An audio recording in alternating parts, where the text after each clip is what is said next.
Welcome to Asia Pacific Defence Reporter, your go-to source for cutting-edge security insights in the region.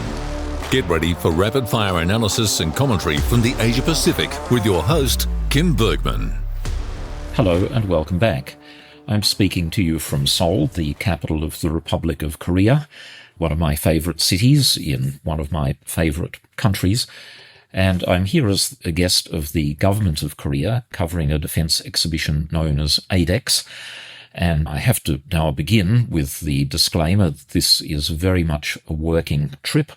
I have to say that following the ABC's Media Watch programme, outrageously slandering their former journalist and my colleague Andrew Green, and by inference me, by lying and suggesting that these sorts of things are paid holidays. They, in fact, are not. They're very much working trips. I've got a bit more to say about that, and on a quiet day when I really need to let off a bit of steam, I'll have quite a bit more to say about the ABC and their lack of complete ethics and the incompetence of their senior management, but I've got more important things to deal with at the moment.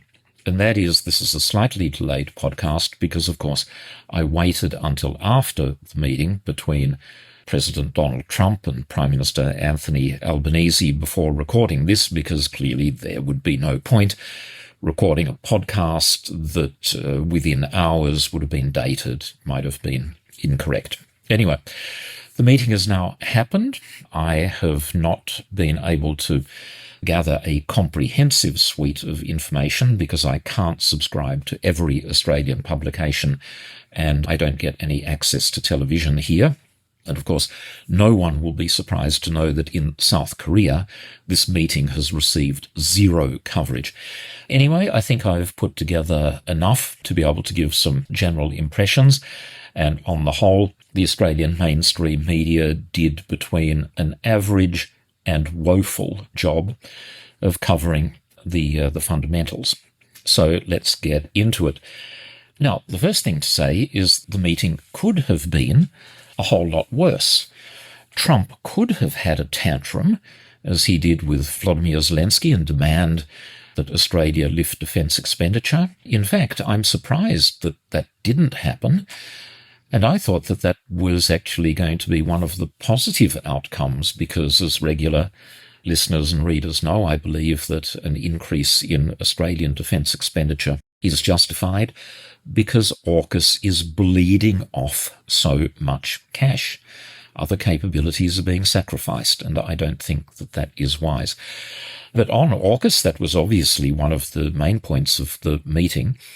The fundamentals of the deal have not changed. Nothing has altered. Donald Trump has spoken enthusiastically about it, but the actual decision point is still some distance off in the future. And as I've been doing my best to point out, as things are structured at the moment, it's a hugely beneficial deal for the United States. And I maintain that of all of the elements of Pillar One, Australia acquiring second-hand nuclear-powered submarines to begin with, the most important part of that from the perspective of the United States is that Australia is building an $8 billion submarine base at HMAS Stirling purely for the benefit of the United States Navy. After they get their hands on that, in 2027, who knows what's going to happen. But here I'll turn to an American publication, Politico, and I'll just quote from them about Trump, who, according to Politico, said, "We're just going now full steam ahead. They're building magnificent holding pads for submarines." I'll just interrupt there by saying, no, Mr. President, it's not a holding pad. It's a pen. I think you're confusing pads for launch pads, perhaps for rockets. No, this is a submarine. It doesn't go into the air. It goes under the water. But that's just me being petty. Anyway, the president continued, "It's going to be expensive." And I say, yeah, you bet it is. And it's the Australian taxpayers who are picking up the bill. Trump continues, "You wouldn't believe the level of complexity and how expensive it is. Well, yes, I would, actually. As I say, we taxpayers know we're in the process of spending $8 billion on that infrastructure on top of the gifts that we're giving to US defence industry, and I'm a cracked record on that one.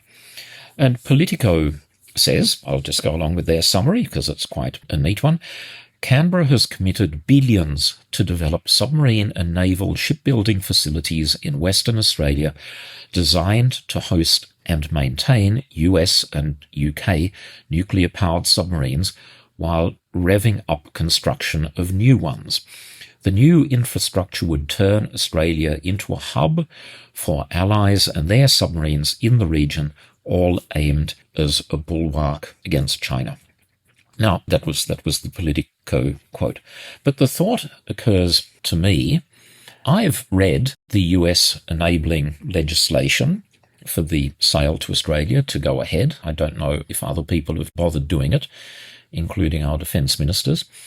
And everyone assumes that the US president needs to give approval to the sale in 2031 or 2030 or 2029. And I'll just say on that, isn't it strange about the lack of imprecision? We can't even be precise in what year the future president will need to give approval. But I observe with that legislation in mind, nothing is there that could actually prevent the current US president, Donald Trump, giving approval right now. The legislation doesn't talk at all about dates. So if the president wanted to say to the US Congress, it is my decision that the sale should occur, this will not weaken the capabilities of the United States Navy, and I want it to go ahead, that would, in fact, act as the trigger for the deal. So why not just do it? Why not? Why doesn't Australia say to the US president, okay, if you want some certainty into all of this, and after all of this money that we've given you, can you please approve it now? And in a previous podcast, and also in writing, I pointed out that when it comes to the purchase of second-hand Virginia-class submarines, even today, right now, we could identify the 2 or 3 submarines because they will be, we are told, around 15 years old. So you detract 15 from the approximate in-service date, and you come up with submarines like USS North Dakota, SSN 784, that was commissioned on the 25th of October 2014, or USS John Warner, SSN 785, commissioned on the 1st of August 2015, or maybe slightly newer, USS Illinois, SSN 786, which was commissioned on the 29th of October 2016. So it would be well and truly within the ability of President Trump to say, okay, I authorise the sale, and you will be getting this one and this one.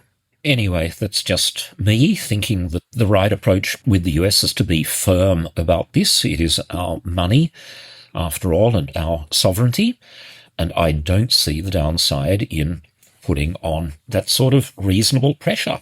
I don't know if anyone else feels the same way, but there's no need to be pussyfooting around. You know, these are the subs that look as if they match the timeline. If you think it's a good deal, say so right now, and let's get on with just doing it. Now, let's also go through the official readout on the US side of things, which frankly is largely rubbish, because it's just re-announcements. And I don't know if any of the Australian media has picked this up at all. Now, according to the US side, and this is their official readout, their official statement summarising what Australia has agreed to do, and, dot point number 1, Australia agreed to purchase $1.2 billion in Anduril unmanned underwater vehicles and take delivery of the first tranche of Apache helicopters in a separate $2.6 billion deal. Well, guess what? The Apache deal was announced, 2 or 3 years ago. The Anduril deal was announced a couple of months ago, so nothing new in all of that. Point number 2. Since February, Australia has contributed $1 billion to the US government to expand and modernise the US submarine industrial base, with another $1 billion by the end of the year. Together we are strengthening the Australia-United States-United Kingdom AUKUS trilateral security partnership to meet the challenges tomorrow. Well, that's been known for years. I've been reporting on it since the first crazy idea was first revealed. So that's an old one. Then, Australia is investing significantly in its integrated air and missile defence capabilities, including $2 billion in US companies for its joint air battle management system. Old news, Mr. President, very old news. Lockheed Martin Australia has been the prime contractor for that, Air 6500. On behalf of Lockheed Martin Australia, I'm delighted to hear the $2 billion figure, because the project has been scaled way back. But anyway, again, old news. And the final point, the US-Australia alliance is securing munition supply chain resilience under Australia's Guided Weapons and Explosive Ordnance (GWEO) enterprise, and building on streamlined export cooperation, which will directly support more than 200 manufacturing suppliers in Texas, Florida, Arkansas, and Alabama. Old news. The GWEO has been around, from memory, since about 2021. Now, these are all just repeats. There is nothing new in any of this. Zero. Nada. Nichts. It's just repeated announceables. Have you read any of that in the mainstream media or the coverage? Where are the journalists who could point this out and say it's just all rubbish? Well, rubbish not in the literal sense, but rubbish in the sense that this is being dressed up as some sort of wonderful new announcement, something that has just been decided by the US President and the Australian Prime Minister. That's just complete BS. Now, regular listeners might also know that I was apprehensive about this critical minerals deal, and in fact my fears were confirmed, because for me the basics are that nothing has been stopping any US company since Federation from going through perfectly normal approval processes to mine and process rare earth materials. I don't mind a bit of selective government intervention, a bit of selective government support for industries, particularly in critical domains, but Australia has done nothing about this at all. I'm still going through the exact nature of the agreement. This isn't my forte, trying to figure out the legal ramifications of it. But my simple summary is that it seems to give the US a seat at the Australian table when it comes to determining the future of our resources. I see that as simply a loss of sovereignty. Now, someone might be able to explain to me it's all fine, but that's just my quick first impression. Now, in justifying why there wasn't a trade-off between critical minerals and the 10% tariff on Australian goods and a further 25% on steel and aluminium products, the US President said, and this is a direct quote, "Australia pays at the moment the lowest tariffs." Well, no, Mr. President, someone needs to explain to you that we don't pay those tariffs. You do. Or rather, the American people do. Yeah, it's damaging to us because it makes our exports more expensive, but the money isn't coming out of our pockets, it's coming out of your pockets. Oh, and I also wanted to mention something that is good news that's sort of been swept under the carpet because of the focus on the meeting, and that was Defence Industry Minister Pat Conroy announced, I think, a very important development for guided weapons work, that there will be a collaborative three-way arrangement between Australia, Lockheed Martin, and the United States government, with an office in Huntsville, Alabama, that will manage the joint development of future missile types, including, very importantly, the PrSM, something that's the precision something missile, precision strike missile, that will be fired from HIMARS launchers that will give the Australian Army a very important long-range capability. PrSM Increment 2 has about a 500-kilometre range, and I think even more importantly than the range, it can be manoeuvred and it has a seeker head. So you can use it to attack ships moving at sea and things like that. That will add greatly to Australia's self-reliance if, as the promise seems to be, these missiles will be manufactured in their entirety in Australia, and then the excess from our production line will be exported back to the United States.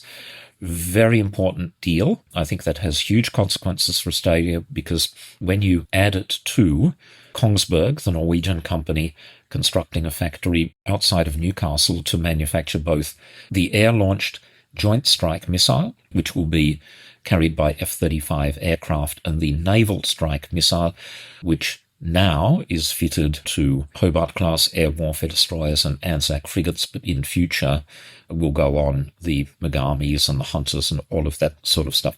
These are real, concrete, practical things that are making an important contribution to Australia's self-reliance. So I really welcome those.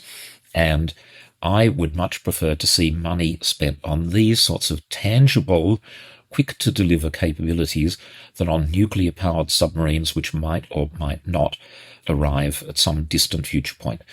Now, having said very nice things about Minister Conroy and being very complimentary about this development, which I genuinely welcome, he has disappointed me very, very greatly, actually, because I expect from ministers and defence officials, people of that rank, the ability, if not to be totally honest and truthful all the time, to at least not lie to us.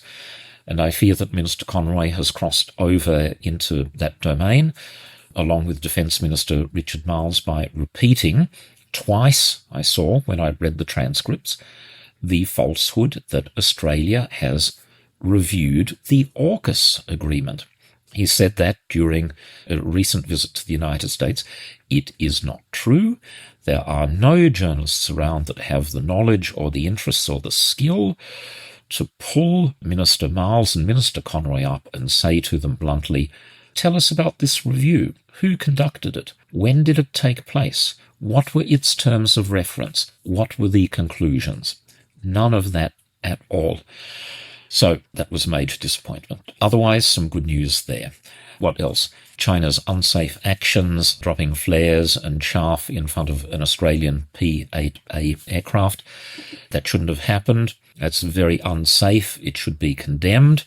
Just not right. I'll just conclude, however, by saying, as I have continued to point out for years, what are these so-called routine surveillance missions that Australia is conducting in the South China Sea? And I point out, in the same context, these sorts of actions will almost certainly result in China doing the same sort of thing to us. And plenty of people went red in the face with indignation when two Chinese Navy warships and a resupply vessel slowly and methodically circumvented Australia. And I wonder how they will feel in future if a Chinese aircraft carrier starts operating in the Tasman Sea, or surveillance aircraft patrol off RAN bases such as HMAS Sterling, which they are perfectly legally entitled to do. What's good for the goose is good for the gander. That's all I've got time for. Goodbye from Seoul. I'll have the chance to make up for a bit of lost time, and in the next podcast I'll have quite a bit more to say about Korea that hopefully is highly relevant to what's happening in Australia. Thank you very much for listening. Goodbye for now, and see you next time. That's today's Asia Pacific Defence Reporter. For more in-depth articles, expert opinions and exclusive interviews, visit AsiaPacificDefenceReporter.com. Stay informed, stay ahead. This is your source for all things defence. Until next time.